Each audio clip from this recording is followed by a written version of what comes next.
Oscar Wilde. El fantasma de Canterville.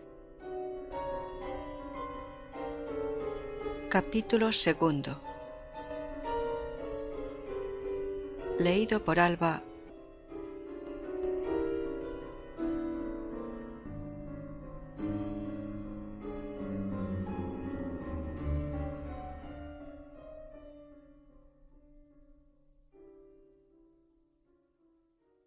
La tempestad se desencadenó durante toda la noche, pero no produjo nada extraordinario.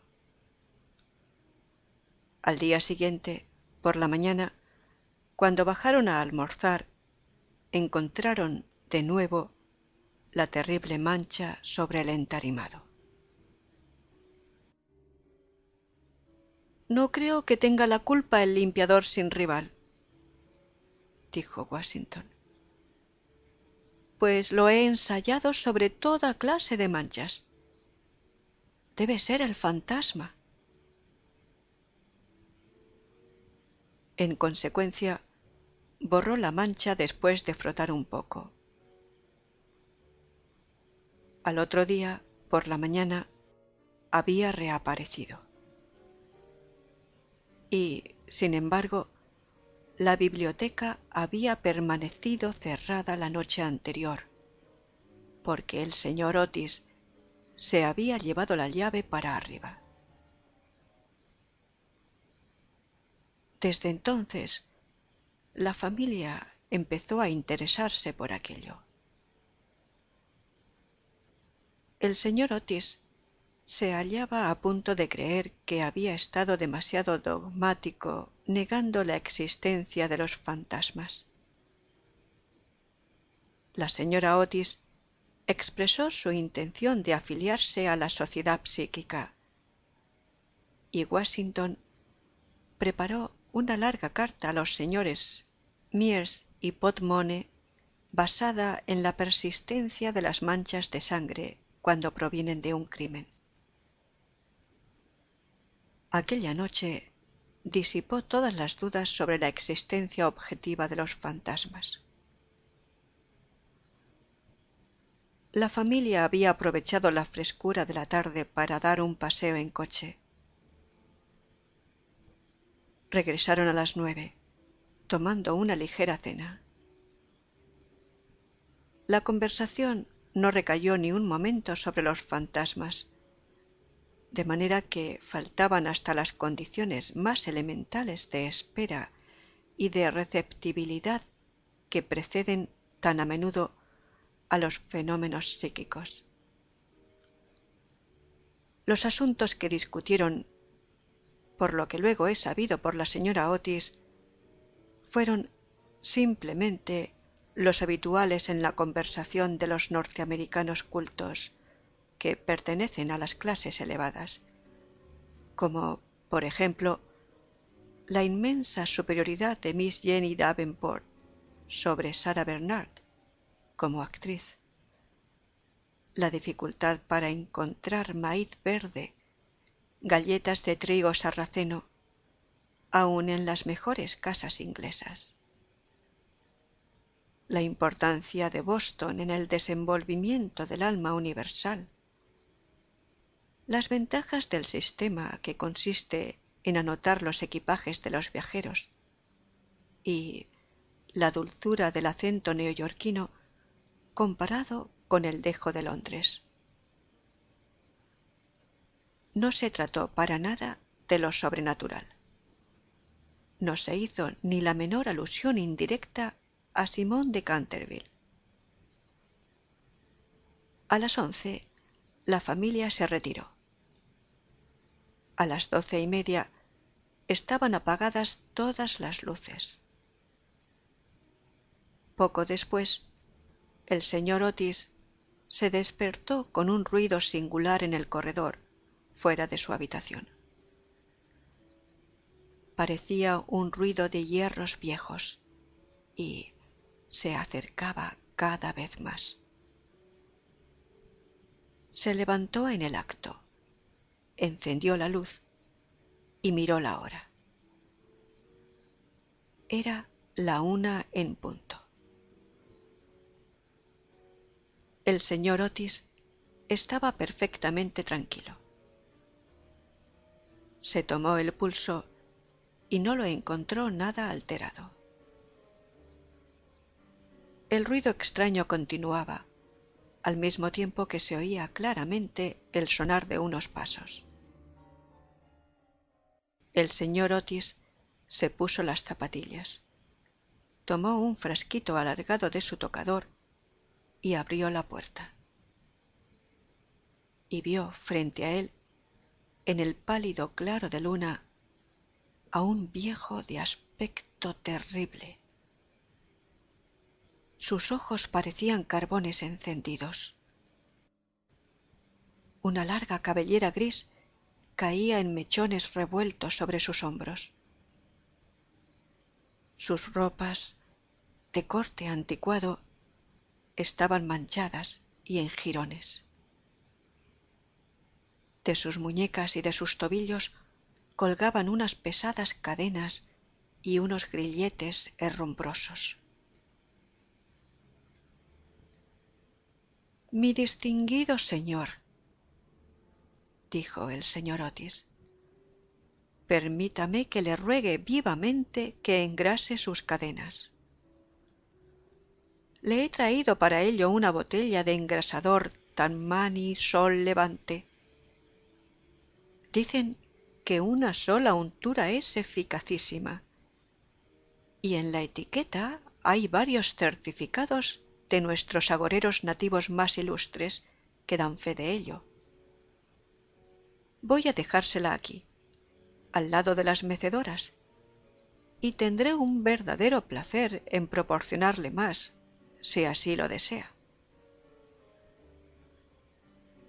Dicho lo cual, el ministro de los Estados Unidos dejó el frasquito sobre una mesa de mármol, cerró la puerta y se volvió a meter en la cama. El fantasma de Canterville permaneció algunos minutos inmóvil de indignación. Después tiró, lleno de rabia, el frasquito contra el suelo encerado y huyó por el corredor lanzando gruñidos cavernosos y despidiendo una extraña luz verde. Sin embargo, cuando llegaba a la gran escalera de roble, se abrió de repente una puerta. Aparecieron dos siluetas infantiles vestidas de blanco, y una voluminosa almohada le rozó la cabeza.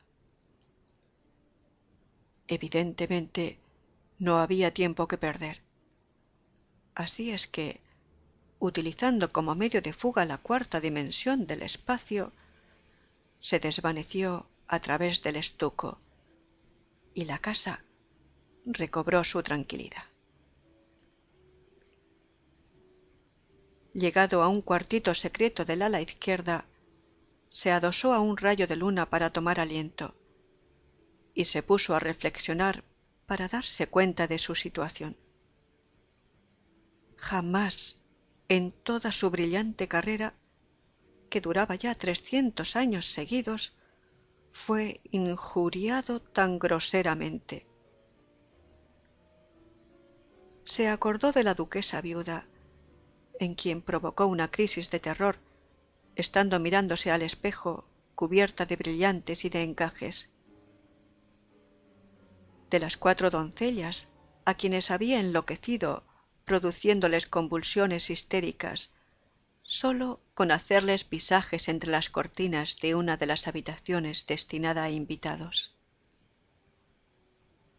Del rector de la parroquia, cuya vela apagó de un soplo cuando volvía el buen señor de la biblioteca a una hora avanzada, y que desde entonces se convirtió en mártir de toda clase de alteraciones nerviosas.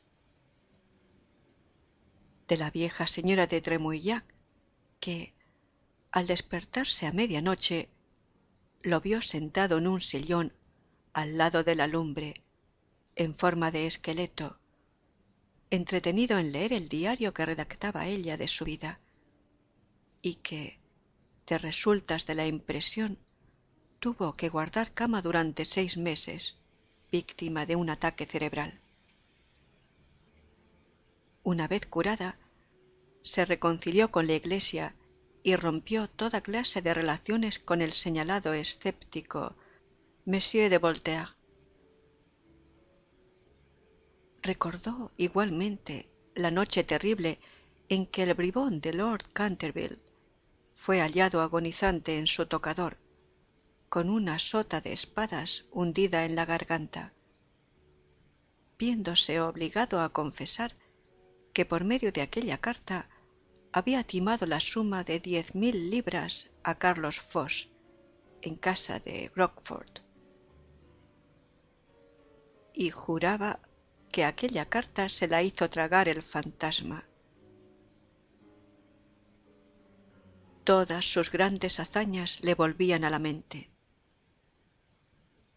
Vio desfilar al mayordomo que se levantó la tapa de los sesos por haber visto una mano verde tamborilear sobre los cristales.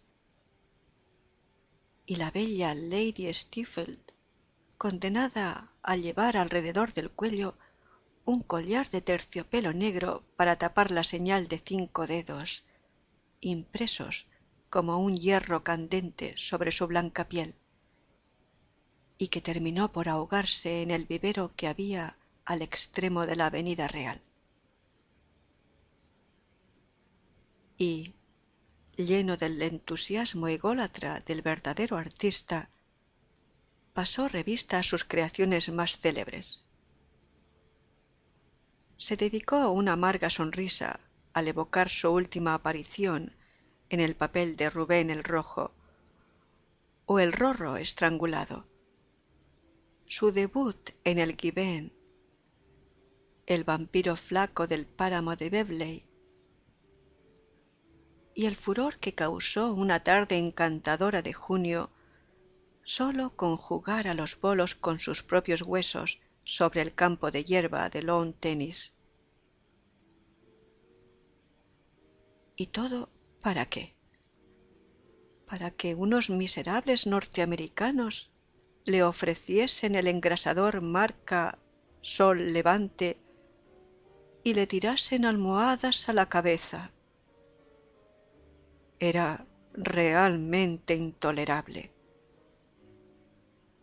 Además, la historia nos enseña que jamás fue tratado ningún fantasma de aquella manera. Llegó a la conclusión de que era preciso tomarse la revancha, y permaneció hasta el amanecer en actitud de profunda meditación.